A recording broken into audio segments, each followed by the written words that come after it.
Welcome back to The Explainer. Today, we're getting into something we've all felt, but probably don't really understand. That moment of inaction when everything inside you is screaming to move.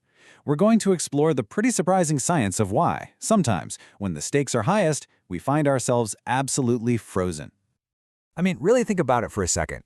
A fire alarm goes off. A car alarm starts blaring down the street. What's your very first reaction? For a lot of us, it's not to bolt. It's to pause, right? To kind of hesitate, look around, and see what everybody else is doing. And that little moment of doing nothing can feel like a failure.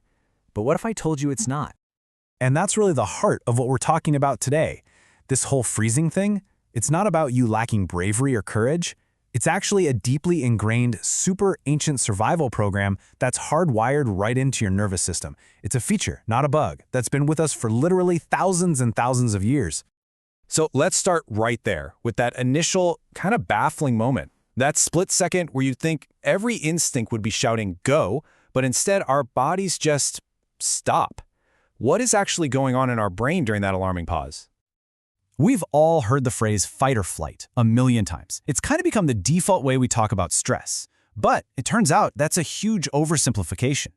The reality is way more complex. Your brain isn't just flipping a coin with two sides, it's running through a whole playlist of survival options, one after the other.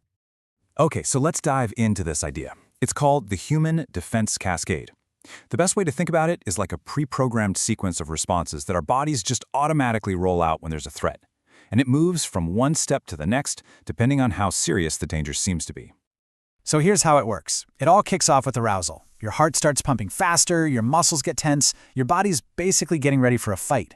From there, it usually moves into the one we all know, fight or flight. But look what comes next. Step 3, freezing. It's its own distinct stage where all that action gets put on hold. And if the threat gets even worse, the body can go into even deeper states. There's tonic immobility, where you might feel totally paralyzed. Then collapsed immobility, which is basically fainting. And finally, if you survive, there's quiescent immobility, a state of rest to help you heal. So you see, it's not a choice between options, it's a ladder of responses, and freezing is a really important rung. So how does this actually work on a biological level? What is happening inside our nervous system that causes this state of suspended animation? Well, it turns out it's this fascinating kind of paradoxical tug-of-war going on inside you. The scientists who mapped all this out just put it perfectly. Freezing is a flight or fight response put on hold. That right there is the key. It is not the absence of a response, it's the active stopping of one. Your body is all revved up, totally ready to go, but another system is slamming on the brakes at the exact same time.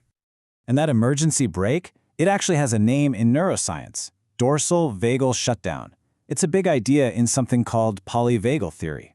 The theory says that when a threat feels completely overwhelming or inescapable, this super ancient pathway in our nervous system kicks in and just causes us to immobilize. It's like the ultimate shutdown protocol, designed for survival when every other option is off the table. So let's really break this down. Fight or flight, that's pure sympathetic nervous system. It's the gas pedal floored. Your heart races, your body is ready for action, and you are laser focused on getting away. But the freeze state, it's a combination of both the sympathetic gas and the parasympathetic brake. Your heart rate might be fast, but it's sort of held in check, or it could even drop all of a sudden. Your body is super tense, but also completely immobilized. And your tension, it's not on action, it's on hypervigilance. You're just scanning everything, trying to gather information before you make your next move. It's high alert and total stillness all at once. This ancient program makes a ton of sense from an evolutionary point of view. If you're a prey animal, you stop, look, listen, and try not to attract the predator's attention. Perfect. But in our modern world, with our very different kinds of threats, this exact same response can have, it can have devastating consequences. Let me tell you a true story about a 10-year-old girl named Mary. A kerosene can caught fire in her house. Her mom, actually holding the burning can, was screaming at Mary to open the door so she could throw it outside. But Mary, she didn't move. She just stood there like a statue, staring at the flames. It was only when the can fell and the fire spread that the shock finally broke her out of it. Her inaction wasn't a choice. It was just a deep, physiological response to pure terror. And this individual freeze response, it can scale up to a whole group of people. It creates this thing called bystander paralysis. You've probably seen it. Someone needs help in a public place and dozens of people see it, but everybody just hesitates. They're all looking at each other, thinking, surely someone else will do something. It's called a diffusion of responsibility, and it means that way too often, nobody acts. Everyone is frozen, waiting for someone else to break the spell. So what actually triggers this freeze state in one person or in a crowd? Well, a lot of the time, it's sensory overload. The flashing lights, the blaring alarms, the shouting, the chaos, it's just too much information for our brains to process all at once. This is especially true for neurodivergent folks whose sensory systems might already be more sensitive. The overwhelming environment just forces the nervous system to slam that emergency brake. And this isn't just about big, sudden emergencies. The freeze response can also be triggered by the slow burn of chronic stress, which leads to something called alarm fatigue.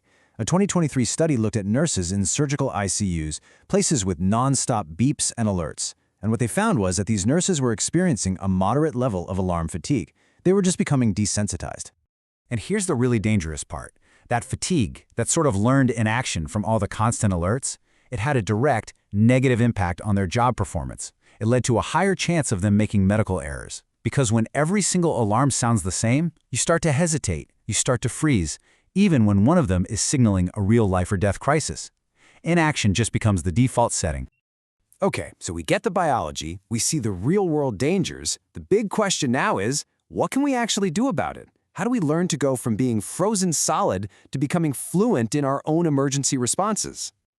And this is a really important shift in thinking. We don't want to just eliminate the freeze response. That pause to gather information is a valuable survival tool. So the goal isn't to fight our own biology, but to understand it, work with it, and learn how to help our nervous system move more quickly through that pause and into effective action. So, how do we actually do that? First up, awareness. This just means getting to know what freezing feels like in your own body. Does your breath get shallow? Do you feel a tightness in your chest? Just recognizing those cues is step one. Second is training. This is why we do fire drills. It creates automatic, practice responses that can just slice right through that mental paralysis. Your body just knows what to do. Third, somatic techniques. These are ways to talk directly to your nervous system. Gentle movement, even just wiggling your fingers and toes can help you thaw. Self-soothing touch, like giving yourself a butterfly hug, can be really calming. And deep, slow breathing tells your brain the immediate danger is over. And finally, there's co-regulation. This is what we can do for each other. A calm presence, a clear, simple command like "look at me" or "walk this way" can be the one thing that helps unstick a nervous system that's completely frozen. So we've seen that freezing is not a simple failure.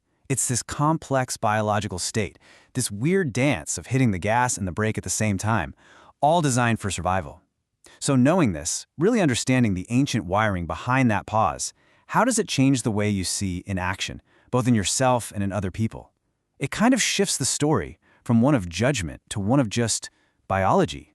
And with that understanding, that's where the power to act really comes from.